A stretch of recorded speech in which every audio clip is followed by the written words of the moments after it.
Ada Pak, etika adab nggak ada. Kalau Bapak bilang kita orang Islam, jangan selalu dimanfaatkan dengan kata rugi orang Islam. Orang Islam nggak ada yang rugi Pak.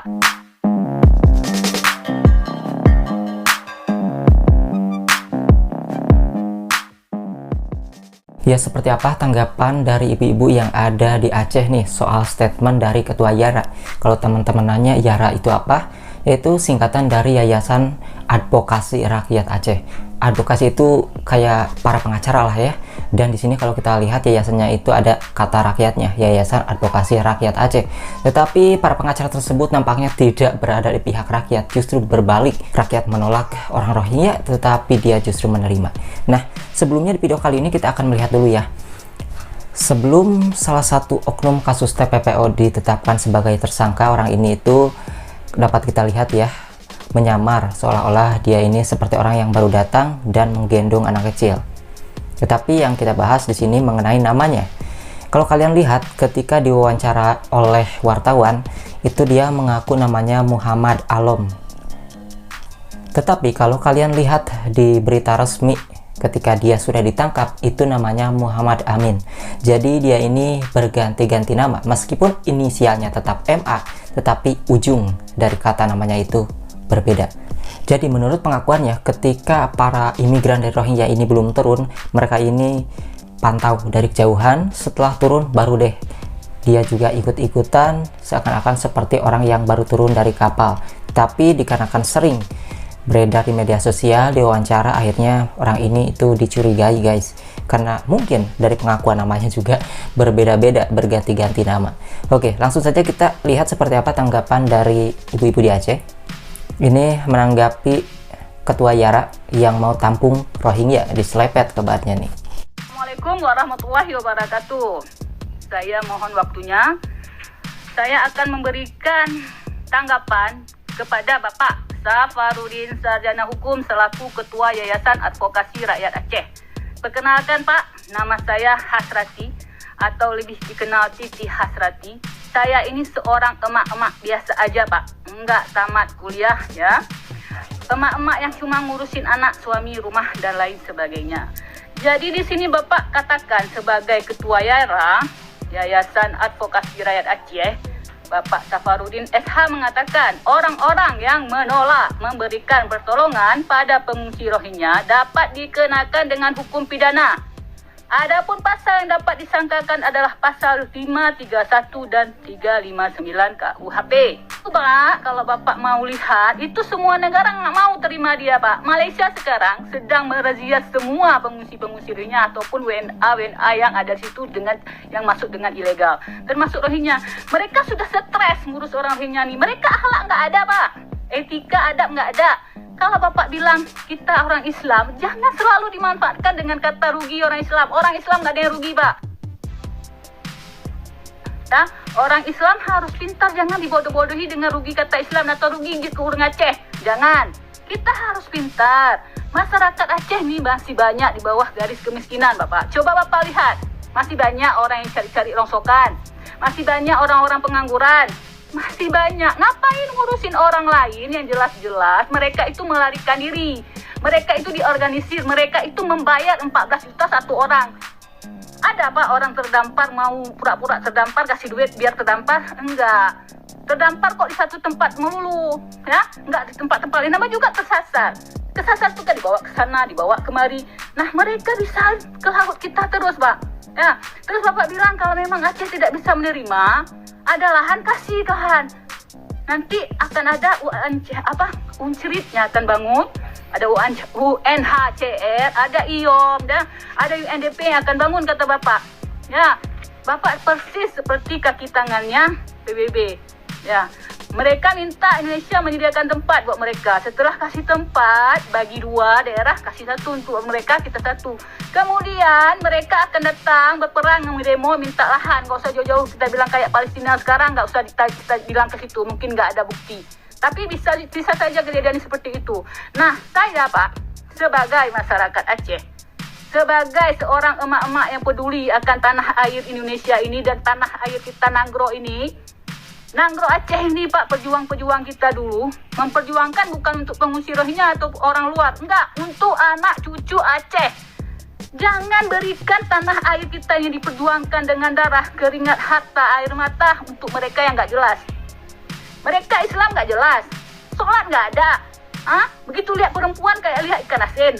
Mau diterkam, mau dipeluk. Ditaruh di camp pengungsian lari, dikasih makanan dibuang, dikasih baju dibuang. Akhlak orang Islam Pak? Apakah itu akhlak orang Islam? Itu ya Pak ya. Terus Bapak Safarudin, sarjana hukum. Bapak lebih mengerti hukum. Bapak Safarudin, sarjana hukum. Betul namanya Bapak Safarudin. Bukan Bapak Salahuddin ya. Bapak Safarudin, sarjana hukum sebagai ketua YARA. Mohon Bapak, lebih bijaksanalah ketika Bapak berpendapat. Jangan membodoh-bodohi masyarakat kita sendiri Pak. Jangan dibodoh-bodohi, masyarakat kita sekarang udah pandai, udah pinter, udah cerdas. Mereka bisa googling, bisa searching. Saya aja emak-emak tahu Pak. Saya aja emak-emak bisa tahu dan bisa berpendapat dengan bebas. Dan bisa mengartikan tadi itu Pak, pasal yang Bapak bilang tadi KUHP itu. Karena kenapa? Sebodoh-bodohnya orang Aceh juga sekolah sampai SMA, juga ada pelajaran bahasa Indonesia. Bapak udah sarjana hukum, Bapak berpikir bahwa yang benar tentang hukum, enggak benar. Bapak harus tahu bela siapa dulu. YARA, Yayasan Advokasi Rakyat Aceh.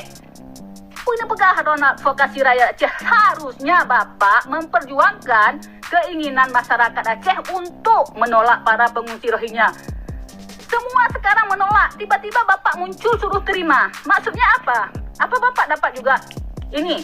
Ya, jangan Pak, mohonlah Bapak. Sebagai orang pintar, manfaatkan ilmu Bapak. Jangan dibodoh-bodohi masyarakat kita. Kalau bisa masyarakat bodoh seperti saya ini, Bapak kasih pintar. Jangan Bapak bodoh-bodohi dengan pasal-pasal yang Bapak bilang tadi. Nah, ibu-ibu di Aceh sudah bersuara ya terhadap ketua YARA. Ya memang kita aneh juga ya. Di sana itu YARA singkatannya Yayasan Advokasi Rakyat Aceh, yang harusnya ada di pihak rakyat Aceh. Tetapi ini justru berbanding terbalik. Nah, maka dari itu silahkan saja bawa ke sana ya, ke kantornya ataupun ke rumahnya, karena dia yang siap menampung gitu sih. Jadi kalau dia marah ya gak usah takut juga, itu kan sudah dikatakan olehnya bahwa dia siap menerima, siap menampung. Jadi kita buktikan apakah dia hanya pansos saja atau emang benar-benar mau nampung gitu ya. Karena kalau kita lihat alasannya pengungsi itu bukan pengungsi, tidak ada kata pengungsi, menurut pihak kepolisian mereka tidak ada sebagai pengungsi, tetapi murni memang bagian dari aksi kejahatan. Dan kalau ditanya, orang-orang Rohingya tersebut juga mengatakan bahwasanya di sini dia ini berharap dapat menetap dan memiliki status kewarganegaraan Indonesia. Ini beritanya ada ya, pengungsi Rohingya minta menetap di Indonesia. Jadi di sini Rohingya ini di tempat penampungan sementara gudang pelabuhan milik BPKS yang diwawancara di Sabang, Aceh. Sebanyak 139 pengungsi yang saat ini menempati penampungan sementara di Kota Sabang itu berharap dapat menetap dan memiliki status kewarganegaraan Indonesia. Artinya dia minta dibuatkan KTP. Kemarin yang di Makassar yang sudah 23 tahun menetap di Indonesia ya, itu juga minta dibuatkan KTP, tetapi pemerintahan di wilayah Makassar itu menolak karena mereka tidak bisa dibuatkan KTP. Meskipun di sana mungkin masih disebut pengungsi ya, tetapi ya pengungsi kok lama-lama gitu ya. Tapi sekarang kalau misalnya alasannya pengungsi di sini tidak ada ya. Jadi dia tetaplah imigran gelap ataupun pendatang gelap dari Rohingya. Karena ternyata emang dari Myanmar ataupun dari Bangladesh sama-sama ada bagian dari aksi kejahatannya. Di sini karena yang dijanjikan oleh UNHCR sendiri kepada orang-orang Rohingya, kalau kalian nonton berita di sini ya, di News TV itu diberitakan ketika, kalau kalian mau nyari judulnya ya untuk lebih jelasnya, itu yang judulnya puluhan warga Rohingya di Makassar gelar doa bersama. Nah, di situ dikatakan bahwa UNHCR memberikan 3 pilihan kepada orang Rohingya, yaitu yang pertama adalah mereka setelah ke Indonesia untuk kembali pulang ke negaranya, pilihan kedua yaitu menetap sebagai WNI, yang ketiga adalah dipindahkan ke negara yang menerima mereka. Jadi itu adalah pilihannya ya, kalau kalian bisa lihat seperti yang saya review kemarin. Satu, kembali ke negara sendiri. Kedua, warga negara Indonesia. Ketiga itu negara ketiga ada yang terima pengungsi. Ya intinya itu. dia juga diberi pilihan bisa menjadi WNI gitu ya oleh UNHCR. Itu yang dikatakan oleh si ini. Sebenarnya sudah saya review kemarin, tetapi biar kalian percaya untuk di segmen video kali ini juga diperdengarkan lagi. Lalu menurut pihak kepolisian seperti ini ya alasan kenapa Rohingya datang ke Indonesia. Sebagai warga negara Bangladesh, bukan Myanmar. Selanjutnya, mereka ini berangkat dari Cox's Bazar bukan untuk mengungsi atau menyelamatkan diri. Dari pemeriksaan saksi-saksi yang kita tanyakan menerangkan bahwa mereka datang ke negara tujuan dalam rangka memperbaiki hidupnya untuk mencari pekerjaan. Bukan sebagai pengungsi. Pihak kepolisian sudah sah menyatakan itu, dan juga kalau dari pengakuan orang-orang Rohingya sendiri mereka ingin menetap sebagai orang Indonesia dan meminta dibuatan KTP, itu sudah jelas bahwa mereka ini bukan pengungsi. Jadi kabar-kabar inilah yang harusnya sampai kepada orang-orang yang masih menganggap mereka ini sebagai pengungsi. Seandainya pemerintahan kita tahu bahwa di antara mereka ini sebenarnya bukanlah mengungsi, pastilah akan ada tindakan tegas yang diambil. Karena selama ini meskipun kalau kita lihat Indonesia tidak ada kerjasama dengan UNHCR dan PBB ini ya, besutan dari PBB UNHCR ini, tetapi Indonesia tetap beralasan bahwa diplomati kita karena kemanusiaan. Padahal di sini alasannya bukan pengungsi ya. Di sini bukan pengungsi tetapi emang imigran gelap yang tanpa dokumen resmi. Inilah yang banyak kabur ya. Baik itu yang dari Bangladesh, dari Myanmar, ternyata mereka juga ada yang terlibat.